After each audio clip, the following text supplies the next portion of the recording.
What's up, everybody? It's your boy, the Noob. You know, with the world going into a pandemic and everyone having to be quarantined, it is time for the anime world to broaden people's horizon. And I myself, as an anime noob, for 20 years actually now that I think about it, have decided that I am going to spread the news. So for those of you who are out there who are stuck at home wondering what should I watch, let me give you the top 10 animes of winter 2020 that I have enjoyed so far.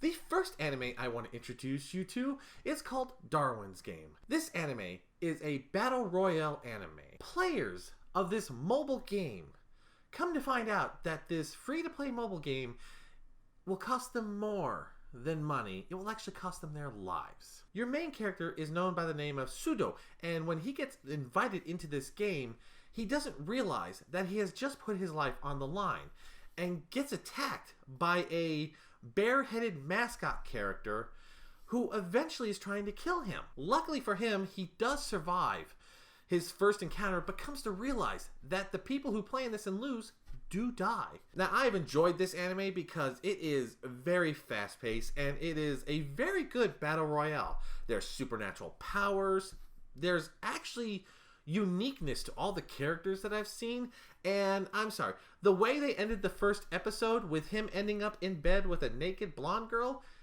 made me pay attention, and so far I have enjoyed it. The second anime that I want to introduce you to is one that I was only considering, but by the time I finished watching 3 episodes, this has got to be one of my most favorite animes so far of this year.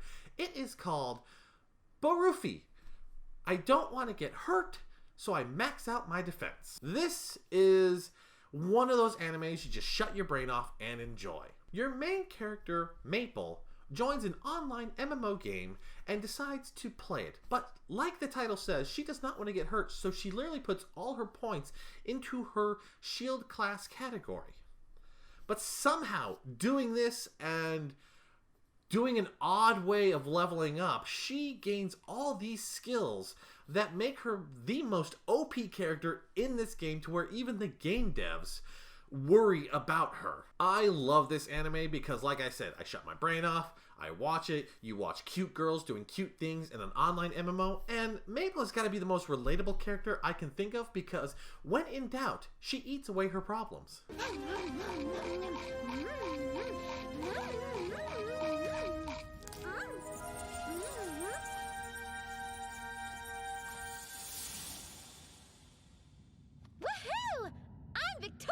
The next anime on the list is one that I've enjoyed because I don't really like a lot of the mystery animes out there, but this one was very fun to watch. It is called Inspector. You have 2 lead characters who may be human, but may not be at the same time. They're not sure where to classify them. Your main lead character is a female who goes by the name Kotoko. When she was younger, she became a medium for spirits. She gave up one of her legs, she gave up one of her eyes, and by doing so, she's able to command spirits, help them out, become a medium, so whenever they have problems, they come to her. Your main male character is somebody that she has had a crush on for 2 years and was finally able to announce her love for him. His name is Kuro. Now, the unique thing about him is spirits fear this man, because something happened to him when he was young to the point where spirits are afraid that he will eat them. Why, you might ask? I'm not going to tell you. This is one of those supernatural mysteries that has to be watched. And I love the dynamics between these 2 characters because he just wants to have a normal life, and she, right out the bat, basically tells him, I have the hots for you, marry me. Very well then. How about dating me with marriage in mind? The next anime on my list is what I'm considering the feels anime of winter 2020.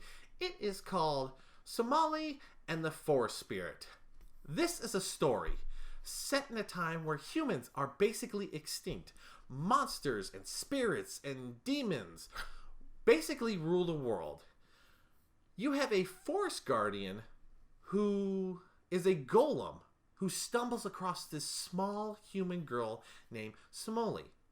he basically adopts her and takes her on a journey so he could find humans and bring her to them. I love this anime because it is adorable. It's just a father figure and a daughter traveling on a journey, trying to get a destination, and Somali is got to be the most adorable character that must be protected this season. The next anime is one that I completely enjoyed from the first episode to the last episode. It is called Science Fell in Love, So I Tried to Prove It. This is the rom-com of the year so far. If you were a fan of Love is War, this is basically the same premise, but put in, instead of high school students, you have college scientists. You have your main female scientist who one day comes out and announces to the main male character that she is in love with him. By the way, Yukimura.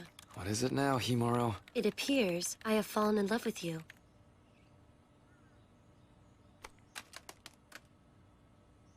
Now, since both of these two people are scientists, they can't quite go off of gut feelings. So they propose something.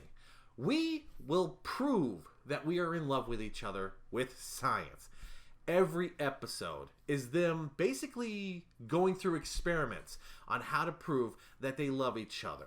You know, going on a date, going to an amusement park, wall slams, trying to find the formula for the perfect kiss, taking data on how their hearts skip a beat. This was probably one of my most adorable rom-coms I have seen in a long time, to where you knew they were going to get together, but it was just the journey was so much fun because you have the main female character who is head over heels for the main male character. She loves him dearly, to where in the first couple episodes her hair in the ponytail kind of does this wagging thing like a dog when she's near him and happy.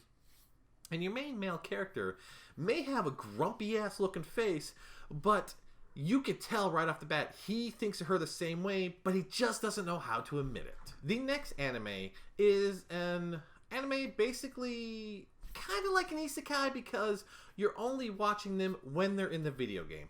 It is called Infinite Dendrogram. The main premise of this anime is your main character, Reiji, joins an MMORPG game and goes into it.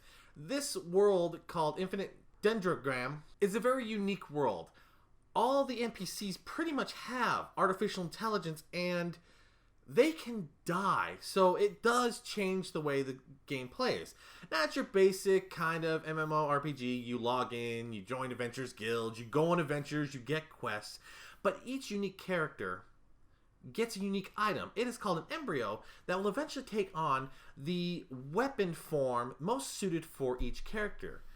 Luckily, our main boy gets one that is classified as a maiden type and takes on a humanoid form when she's not in battle mode. When she's in battle mode, she takes on a sword mode. Now, the whole anime is them going through adventures, you know, going to dungeons, going into a forest. The one thing I like about this is he's not overpowered. Yes, he has some luck every now and then, but bad things happen. He loses ranks. They die. They actually suffer real life game mechanics. There's even a point where there's a PvP and someone kills him. He loses like 5 levels because he didn't save. It is probably right now the most realistic online anime that I have seen as of yet. Unless you count Dot Hack, but like that was a way long time ago. I have enjoyed this one. I have not finished it, and I'm watching it in dub, so I am a little behind, but I've enjoyed it so far. The next one is probably what I consider the most merchandise selling anime there is. It is called Sakai Quartets 2. Basically, if you know what a Nendoroid is, this is what every character looks like. They're supposed to be chibi-fied, but that's a Nendoroid right there. And you have 5 isekais in this second season. You got your first 4 from season 1, which includes Overlord, the Saga of Tanya the Evil, Konosuba, and ReZero. In this season, we had the Rising of the Shield Hero join the cast. It is one of those kind of fun animes. You really don't need to take it seriously. It's all comedy, and like I said, it's all cheapified. So basically, if you're a fan of Nendoroids, you will enjoy this anime. Now for the next anime, let's get to the anime that is most decisive and has caused most of the problems this year alone. I'm talking Interspecies Reviewers. Where do I start? This is an anime that makes you question, am I watching a hentai? The whole premise of this anime is you have 3 adventures. No, I take that back. 2 adventures and a angel who's broke his crown, who go to brothels in this fantasy world and write reviews on them. Now, these are not just your normal human brothels. Each brothel has basically something special to him. You have one that has to deal with witches. You have one that has to deal with, like, the dead. Ones that have succubuses and all these different kind of things. And it's literally an anime about reviewing prostitution. It's a Yelp review on brothels. I have enjoyed this anime. Once you get past the etchiness, it is just hilarious how they go, because you've got these 3 idiots, sometimes a couple others go with them, who go to these brothels and actually sit down and really think about it. Was this good? Why did I enjoy it? What rating will I give it? Would I come back? It is just, I don't know how this became a manga, let alone an anime, yet it is by far one of my favorite animes, if not best anime of the year. The next anime is one that kind of has done a reverse from our previous one. It is called NECA Para. NECA Para started out as one of those visual games that were very ecchi, and somehow has become a very wholesome anime.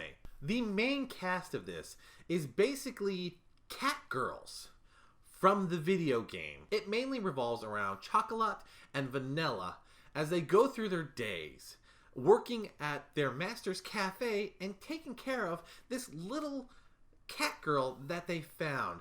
It is a very enjoyable anime. Each episode is just cutesy, and I love how the cat girl characters still have cat characteristics.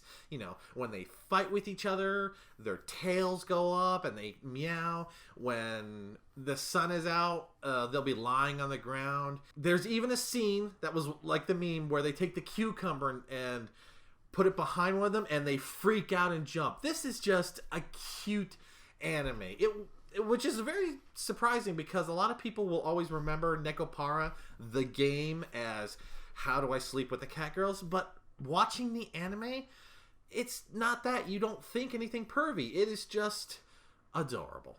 And the last anime on my list for what you should watch in winter 2020 is a certain Scientific Railgun T. This is another sequel spin-off of the whole, a certain magical, a certain scientific universe, we'll call it. A certain Scientific Railgun T is the side stories of course, our main girl, Mikoto, or also known as Railgun. This happens, I believe, during either the 1st or 2nd season when they had the school tournaments. And there's actually a side story where Mikoto is actually having to deal with people who are still after her sisters.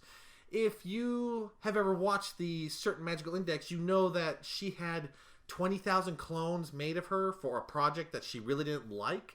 And eventually she helped get rid of that project and save a lot of her sisters who did not die. There are still people who are trying to get these sisters because they're like light versions of her and are programmable, because they are pretty much copies and machines and they were programmed. So people are still trying to go after her, and she is still trying to protect them. Out of all the characters from the A Certain Magical Index story, Makoto's got to be one of my favorites, because yes, even though she's a tsundere and can't quite tell the main character that she's in love with him, I love her personality. She's very brash. She's very, in your face. But when it comes to her friends, she will protect them and take on the world. I have loved this story. I really hate the bad guys. There was this one scene with this guy who controlled dogs, robot dogs, who was attacking people and kind of got a thrill out of it. And in this whole thing, I kept thinking, God, I really wish he'd get electrocuted to point and passing out. I've enjoyed the certain magical, certain scientific universe, and I'm kind of glad this came out. This was much better than the season 3 of a certain magical series, and of course, I love Railgun, and I would love to see more of her. Well, folks, that's a review of my Winter 2020 top 10 of what I think you should be watching while you're stuck at home in quarantine. Let me ask you, have you watched any of these? Have you finished any of them? Because I know a couple are done right now. And what are your thoughts on them? Did you enjoy them? Did you not like them? What about any of the other shows that I had on my previous list that are not in my top 10? Did you watch them? Did you enjoy them? Let me know in the comments below. Anyways, folks, I'm the Noob. Thank you for joining me. On my next video, I will tell you what's coming up in spring 2020 and what you should be watching while you're quarantined. I'll catch y'all later. See ya.